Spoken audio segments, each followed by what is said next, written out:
Asal-usul Syekh Siti Jenar hingga kini masih menjadi misteri.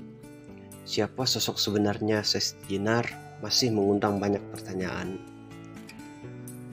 Dalam beberapa literatur yang disebutkan bahwa Syekh Siti Jenar yang namanya bermakna tanah merah itu memiliki nama asli Raden Abdul Jalil.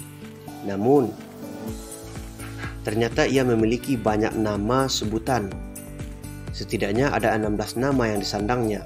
Nama-nama tersebut antara lain San Ali, Syekh Abdul Jalil, Syekh Lemah Abang, Hasan Ali. Bahkan dia juga dikenal dengan nama Sunan Jepara, Sibirit, Syekh Lemah Abang, dan Syekh Siti Jenar. Nama terakhir yakni Syekh Siti Jenar merupakan nama filosofis yang menggambarkan ajaran tentang sangkan paran. Dalam sangkan paran manusia secara biologis hanya diciptakan dari tanah merah dan selebihnya adalah zat Allah.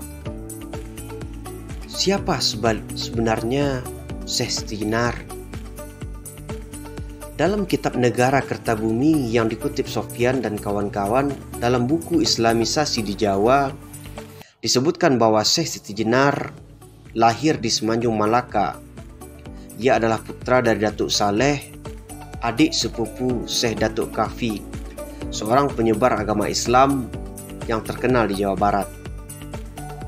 Dikutip buku yang disebutkan bahwa Syekh Siti Jenar memiliki darah dengan Sunan Ampel dan para walinya dan para wali lainnya. Saat beranjak dewasa, Syekh Siti Jenar pergi ke Persia dan tinggal beberapa lama di Baghdad. Setelah itu, ia pergi ke Gujarat dan kembali ke Melaka. Ia menikahi seorang wanita yang memiliki beberapa orang anak, antara lain Ki Datuk Bardud dan Ki Datuk Fardun. Cerita lain dalam kegiatan Borobudur Winter pada tahun Kultural Festival 2012, dalam acara tersebut mengungkapkan bahwa Syekh Siti Jenar diduga adalah anak dari Sunan Ampel. Penulis buku Teori Syekh Siti Jenar, Kiai Muhammad Solihin, juga mengungkapkan pendapat tersebut. Ia menyatakan bahwa Syekh Siti Jenar atau Syekh Lemah Abang adalah anak dari Sunan Ampel. Berdasarkan kitab dari Maktab Daimi menyatakan silsilah Habib dan Sahih yang mengungkapkan fakta bahwa Syekh Siti Jenar masih sedarah dengan seorang wali lainnya. Pendapat lain mengenai asal-usul Syekh Siti Jenar juga bermunculan. Abdul Munir Mukham dalam buku Syekh Siti Jenar,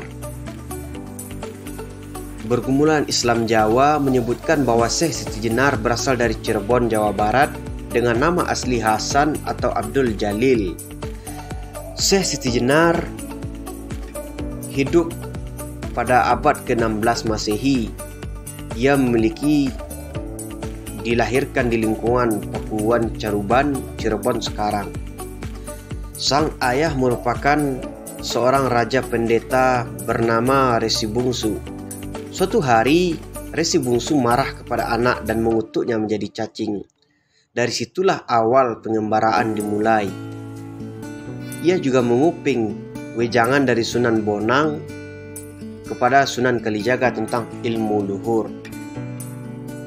Sementara itu, dalam literatur lainnya disebutkan bahwa nama asli Syekh Siti Jenar adalah Said Hasan Ali Al-Hausauni yang dilahirkan di Persia, Iran pada 1404 Masehi.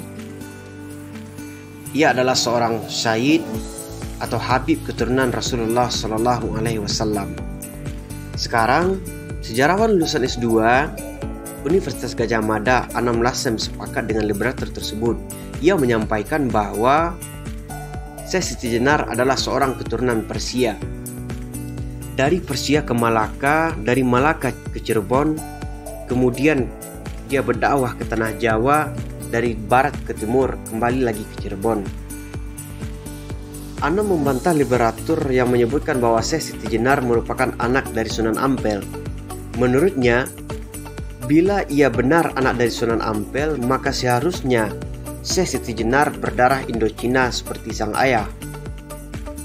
Terlepas dari misteri asal-usul Syekh Siti Jenar, merupakan salah satu anggota Wali Songo yang mengajarkan ilmu tasawuf wujudiyah atau tasawuf yang mengandung paham wahdatul wujud di tanah Jawa. Ini ajarannya tentang keakuan. Asal-usul Syekh Siti Jenar hingga kini masih menjadi kontroversi. Meski demikian, Syekh Siti Jenar merupakan sosok yang fenomenal dalam sejarah keislaman Indonesia hingga banyak yang memperdebatkan sampai sekarang.